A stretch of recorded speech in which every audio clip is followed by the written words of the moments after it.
So Beyonce's in the news. She drops her 7th album called Renaissance. Renaissance, the 2nd song on it, calls her a god. She's a god, she's a hero. Well, maybe that's herself calling her a god. I don't really know. Now, we haven't done a lot on music, but it's obvious here that something weird's going on. Because if you remember back in her Destiny Child days, she was a very religious woman claiming that God was the higher power. But now I guess things are different. Why did God give me this life? Sometimes it's overwhelming. Why did God give me my talent, my gift, my family? So I'm grateful for the life He's given me. I'm so grateful. Remember, this is the same Beyonce that also has spirits coming into her. She calls it Sasha Fierce. Sasha Fierce is her alter ego that takes over in the performances. I guess I wouldn't be very entertaining on the stage, so Sasha comes out. Sasha is my alter ego, and she's fearless.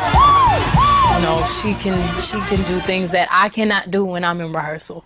I mean, I can try, but then it just doesn't happen. I can sing notes and sing strong and do all these things that when I'm just by myself, I can't do. She's able to do things that she normally wouldn't be able to do because she says she is a reserved personality.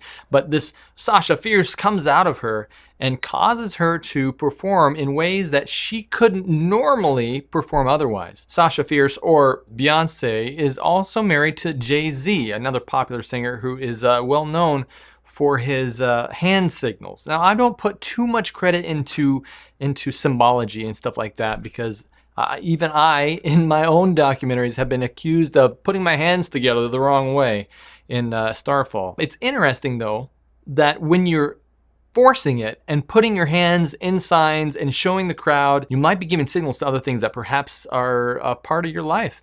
But what's interesting is they both start doing this strange hand signal every single time they are on stage.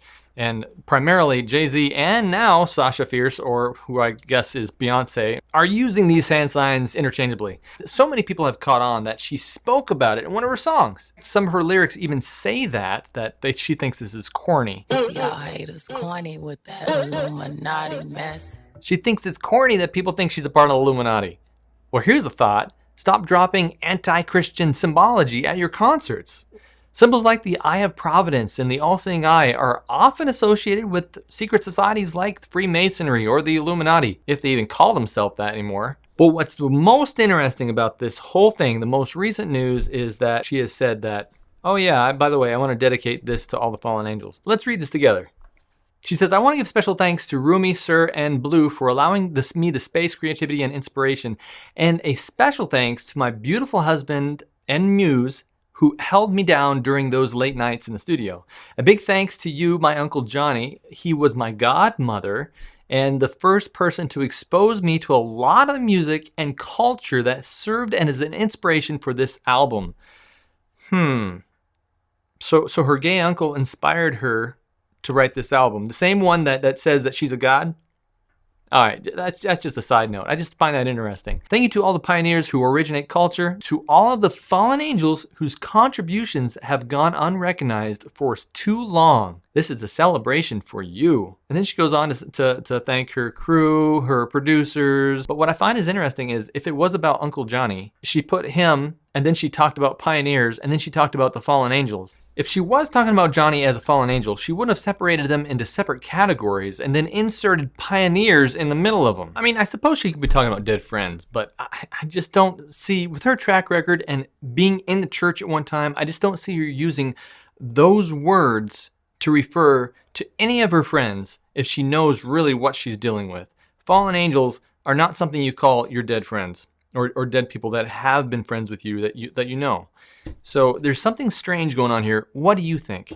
Leave us a comment below and let us know what you think. Let's assume for the moment she is actually talking about fallen angels. What does that mean biblically? Revelation 12:7-9 says, Now war arose in heaven. In heaven, Michael and his angels fought against the dragon, and the dragon and his angels fought back. But he was defeated, and there was no longer any place for them in heaven. And the great dragon was thrown out, that ancient serpent who is called the devil and Satan, the deceiver of the whole world.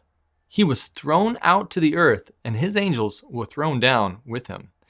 So the devil has angels. These are fallen angels, fallen to earth. Satan was cast down as lightning, Jesus said in the Gospels. These angels that were cast out with them, Revelation goes on to describe there was 1/3 of heaven that was cast out with them. And if she's thanking these angels, she doesn't know who she's playing with. The fallen angels. Pray for this woman. It is often very, very lonely at the top, and it's hard to reach someone with such high power. But with her and Jay-Z at this top period, the only thing you can do is pray.